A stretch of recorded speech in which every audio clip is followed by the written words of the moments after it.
I'm just gonna let you know what's up, okay?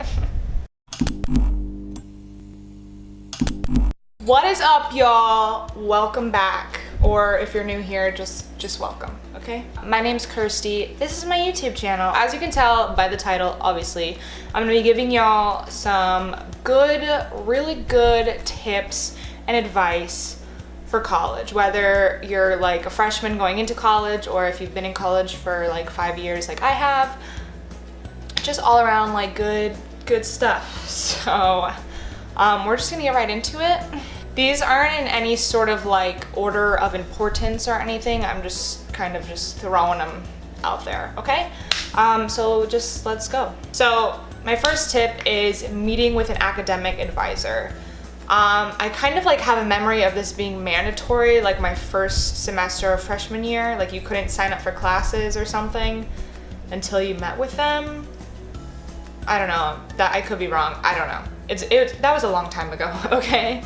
But anyways, an academic advisor. If you don't know what an academic advisor is, they are basically there just to help you and guide you and basically show you what you need to do, what classes you need to take, anything that has to do with your academics, like they are there to help you. Like if you're trying to transfer, you know, change your major, all that stuff. My first, I don't know, 3 years in college or 2 years in college, I didn't go see an academic advisor at all. I just signed up for classes, whatever I felt like taking, you know, whatever.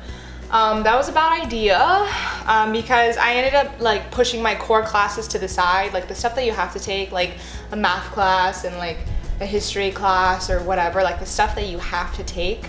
I was kind of like,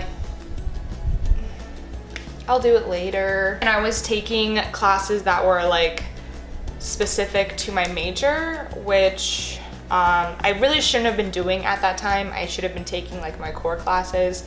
And then I ended up changing my major. So all of those classes that I took were basically like for nothing. And I still had to go and take my math and history and all that crap. So I would suggest meeting with an advisor just so they can like help you. That like, you know, they'll make sure you can graduate on time, just like everything that has to do with that. They're, you know, whatever.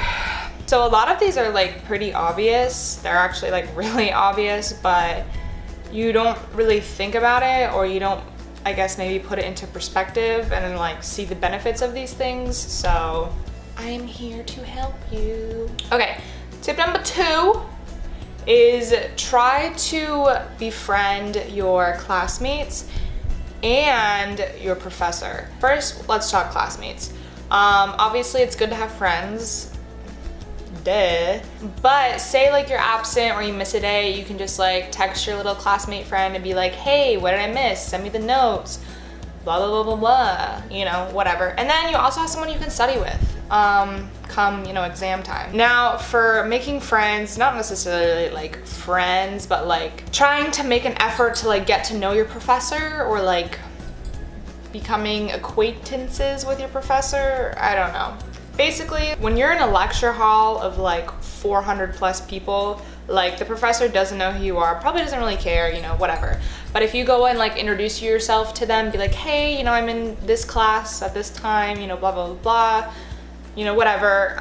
Stop by their office hours, whatever. It like gives them a chance to like know who you are, and then you can like start to like build a sort of like relationship there. So say like come end of semester, you need like a couple more points to bump your grade up. Maybe you can like go like, hey, it's me, your friend, you know, we made friends. Maybe they'll help you out. They can also help with like job opportunities, letters of recommendation. Also, maybe if you missed a class or you're like late on an assignment, maybe, you know, they'd be willing to give you an extension, something like that. So, you know, it doesn't hurt. So try and make friends with them. Number 3 is go at your own pace. When I went into college my freshman year, I think I was taking like 5 classes, like 4 classes in a lab, 15 credits-ish, which turned out to be way too much for me, like way too much. In high school, you know, you sit at school all day 8 classes a day, you know, maybe you have homework in like one of them. At least that's like how it was for me. We didn't really have a lot of homework. But in college, all of your classes, like it's like the professors assume that you're only taking that class because they will give you so much homework and projects and quizzes, exams, like it's so much. So once again, this is just how it was for me. Everybody's different, obviously. But it's like your professors assume that like you have nothing else that you need to do besides their one class. Go at your own pace. Try and figure out how much you can handle. Because like I said, when you're in high school, you know, you're taking 7 classes, 8 classes at a time. And it's like, oh, you know, no big deal. But when you get to college, like it's completely different. Like some of your classes are like 50 minutes. Some of your classes are like 4 hours. You know, it's a lot different than high school. So just try and like figure out what your pace is. For me, I found that 3 classes works best for me.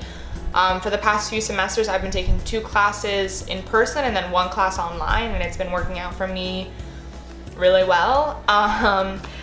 I've been thinking about bumping myself up to 4 classes this upcoming semester in the fall. I don't know though.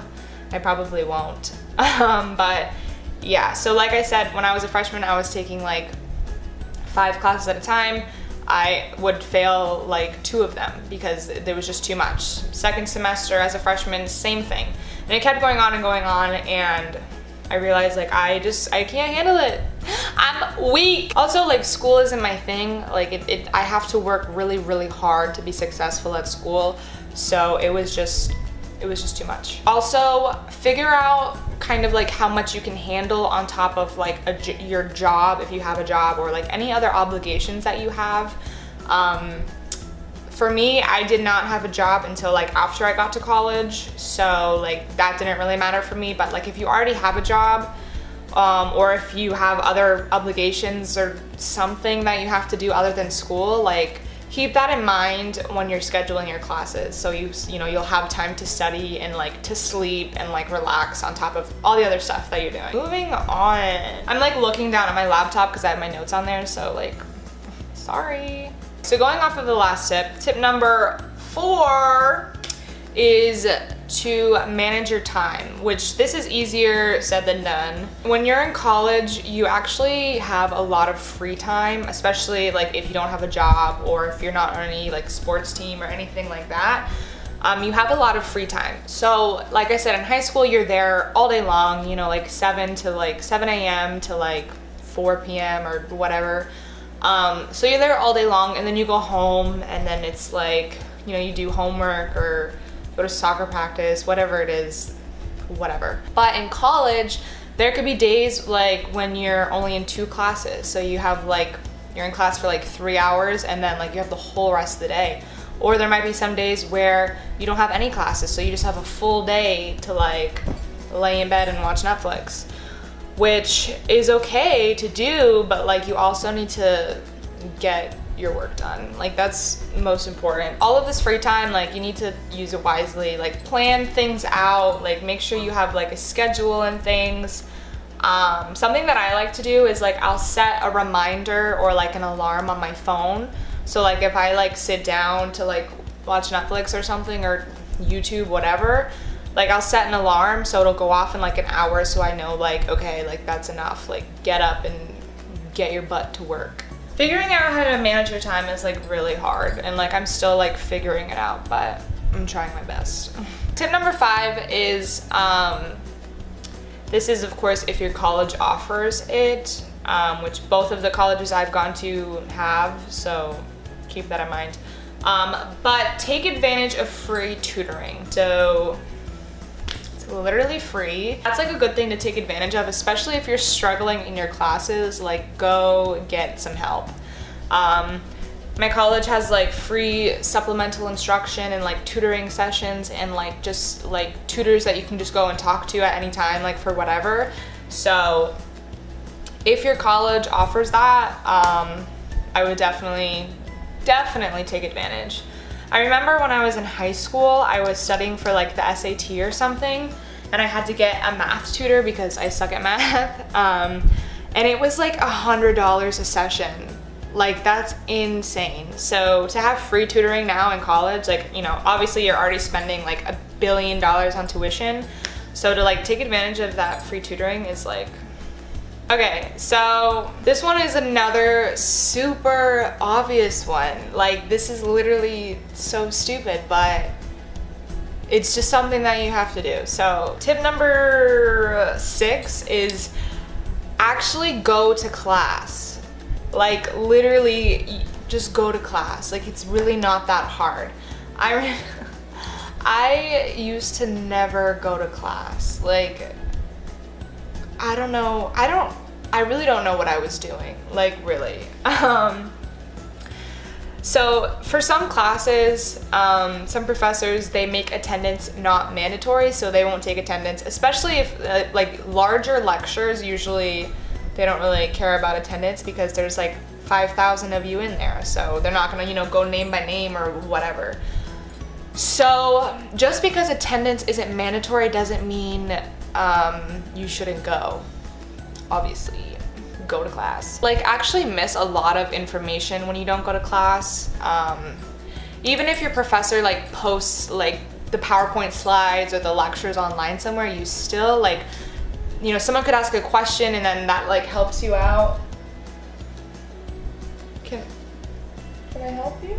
Anyways, someone could ask a question or something, and maybe like the professor will like can explain things a better way than what the PowerPoint or the, you know, the online lecture, whatever it is. So just go to class. Also, if you're not going to class, you're literally just like wasting money, whether it's you who pays for your college or your parents or whoever it is. Like, classes cost hundreds of dollars, and so if you're not going, you're literally just throwing that money away. So don't waste your money, don't waste your parents' money or whoever's money it is. So just go to class, you know? Because if you don't go to class, you can't make friends with your classmates or the professors, and so you're like screwing yourself over, okay? Go to class. Tip number 7 goes off of the last one, kind of, again. So when you do go to class, try to sit in like the first couple of rows. I remember hearing this. I don't remember where I heard this. Like, they kept saying that, like, sit at the front of the class, sit at the front of the class. Maybe it was like orientation or something. I don't know. Anyways, I didn't. Here's what sitting at the front of the class does for you. First of all, you can see better. If you're like me and you wear glasses, then, you know, you can see better.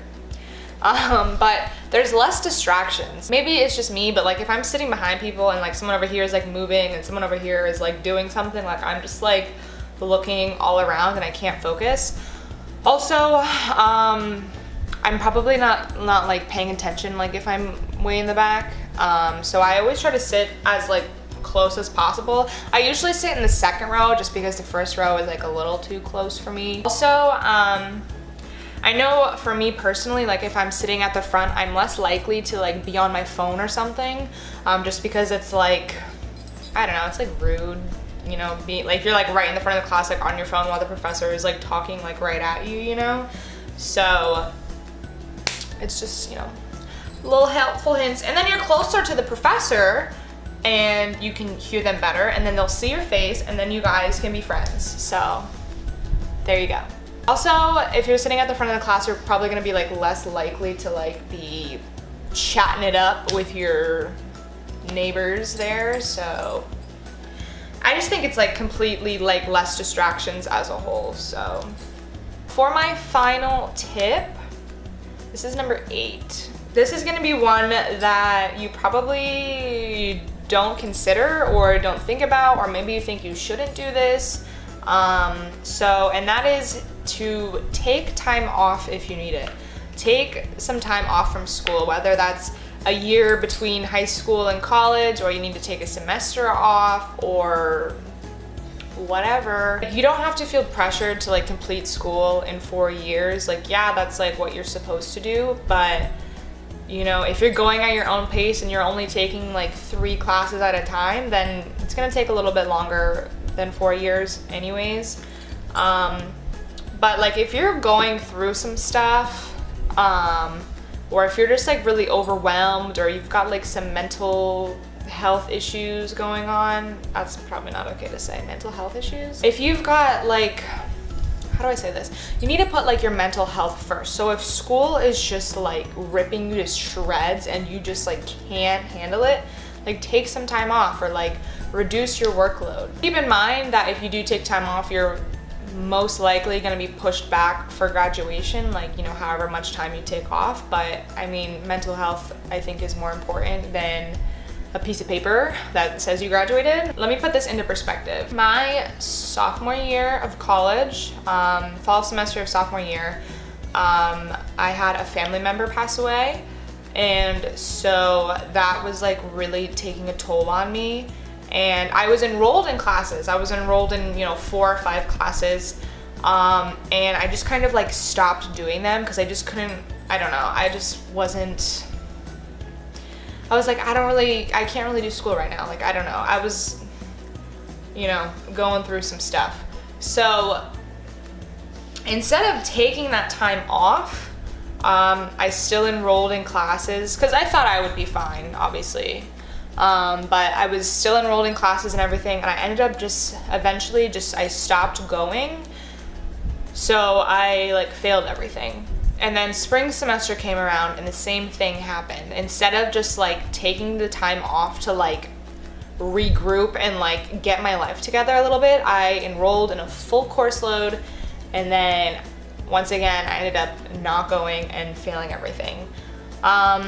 I think I was just scared to like take time off and like to not be doing anything, kind of. Like I had a job, but you know, it's just like you feel the pressure to like get it done in 4 years and graduate. And obviously I want to, like I would love to have graduated in 4 years and like got everything done and over with, but like that's just not what happened. So I also ended up bringing my GPA extremely low by being enrolled and then not going and everything. So if you feel like you need some time off, maybe you can go talk to your academic advisor, like talk to your family or some friends, someone, and just like run the idea by them, you know, and see what feels right.